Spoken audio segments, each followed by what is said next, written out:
Alrighty, I'm back, and as you can see, I just quickly really just from memory built the clock radio we built in class. Trying to follow a lot of the basic stuff. You'll see the buttons aren't quite as complex because, it's really about texturing this, not modeling it. But I wanted to have it reasonably close to what we built in class.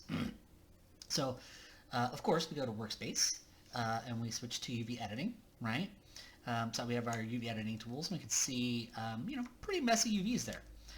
So what we're going to do is we're actually going to use the unfold tool again on this. So we're going to have one more kind of shot at playing with the unfold tool. So let's turn my distortion grid off at the moment, just because that will make it a little easier for us. And remember, the first step that we usually like to do for this stuff is in the create menu, right? And UV toolkit. And we'll just do a quick planar. Now, in this case, you see I'm in object mode, right? Hold down on mouse button, object mode. And we'll just do a quick planar. And remember, that gives us 0 seams, right? So we have no seams on this model at all. So now what I have to do is I have to put my own seams in, right? And that's just edge selection, right? So I can hold down right mouse button in the standard 3D viewport, edge. What I can do is I can just go and kind of find some good seams to place for this. Now, in this case, we'll probably want to kind of have a seam that goes roughly kind of through the middle here. So I'll kind of put one right through there. Now in this case, it is kind of cutting right through kind of this little front section there. And I don't really want that so much. So of course I can hold down tab to deselect some of these, right? Remember, tab is your drag select. But wherever you want to deselect, this will be fine. You can have symmetry on to do it as well. But in this case, you kind of see I'm just trying to kind of deselect those. And I might have actually wanted to do that after this, but I do want to put like a seam through here as well. So see how I just held down shift and I double click to put the seam in there, and I'll kind of add that in there a little bit.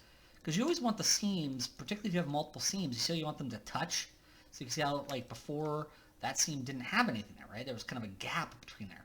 And that wouldn't work that well, right? It's kind of like if you have a Band-Aid and you try to pull the Band-Aid off and some of it's a little stuck on there still a little bit, right? You have to kind of really have that's fully connected, right?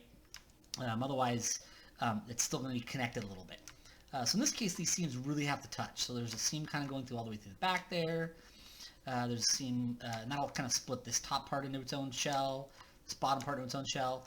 And then we have this kind of one going through the front here because that's going to kind of do the face of the clock into its own little shell.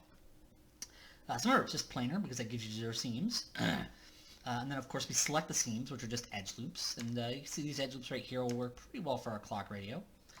And then, of course, the cut and sew menu is already opened up for us. But remember, you can just click on that little triangle, cut, and now we can see the seams are there. Now, in this case, I'm already in edge selection mode. So remember, you can just left-click drag just a big box so that all of the edges are selected in the UV editor, right? So I'm in the UV editor doing this. And then, of course, below the cut and sew menu is the unfold menu, right? Remember, these are just little triangles that can open this up. Remember, you can shift left-click on unfold to make sure the unfold 3D is on. If you want to learn how to do the plugin manager, remember, it's just kind of Windows, Settings, Preferences, Plugin Manager. Of course, this is in another video also. And just find the Unfold 3D plugin, make sure it's loaded and auto-loaded. But Unfold 3D is on, Pack's on. We'll hit Apply Close. And you'll see that does a pretty darn good job, right? Maya's UVunwrapping tools are quite good. Like, we found that the general workflow of Maya's modeling tools are pretty good at doing most stuff. The UVunwrapping tools in Maya are quite strong nowadays.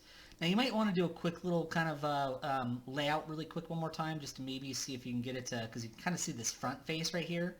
That really doesn't look like it's that small here, right? If you actually look at the actual, so if I go to face selection mode right here, right, hold down on the UV editor, face, right?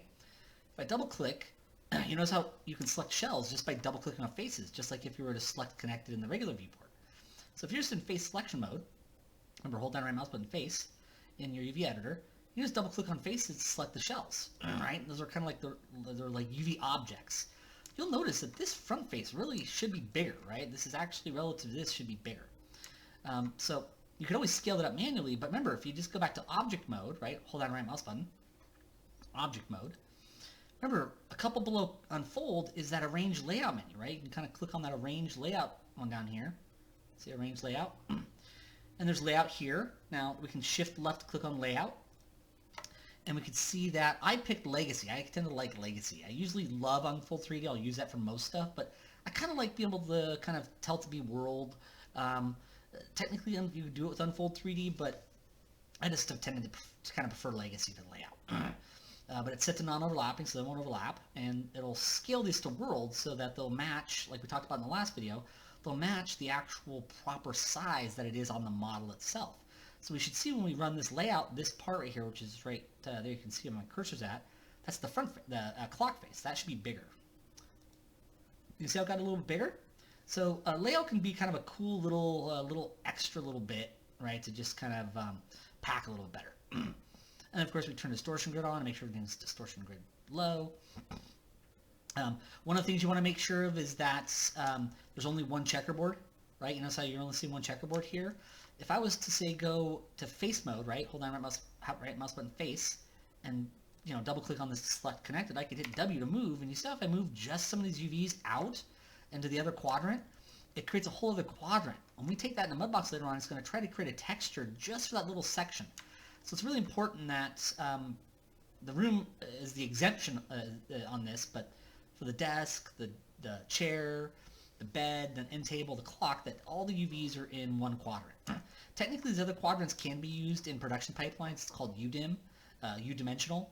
You'll see that particularly in big film studios, but we don't need to do that this semester. It's kind of overkill for us.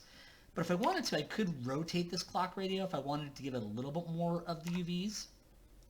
And I can make it a little bigger, right? So you can, even though layout does a great job of kind of doing your pack for you, you can just select the shells and use W for move, E for rotate, and R for scale to just kind of manually pack this a little better. That way it gets a little more texture space.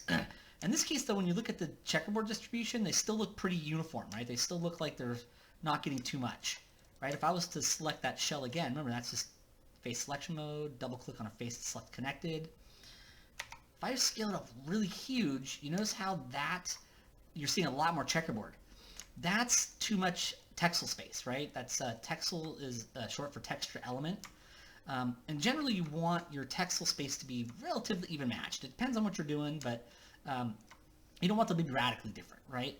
But in this case, you can see how the clock could probably get a little more without radically affecting the overall pixel distribution. You don't want the differences in size to be huge necessarily in most circumstances.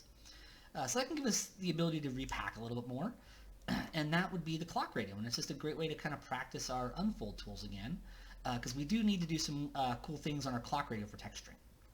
Alright, so that's our last of the UV videos.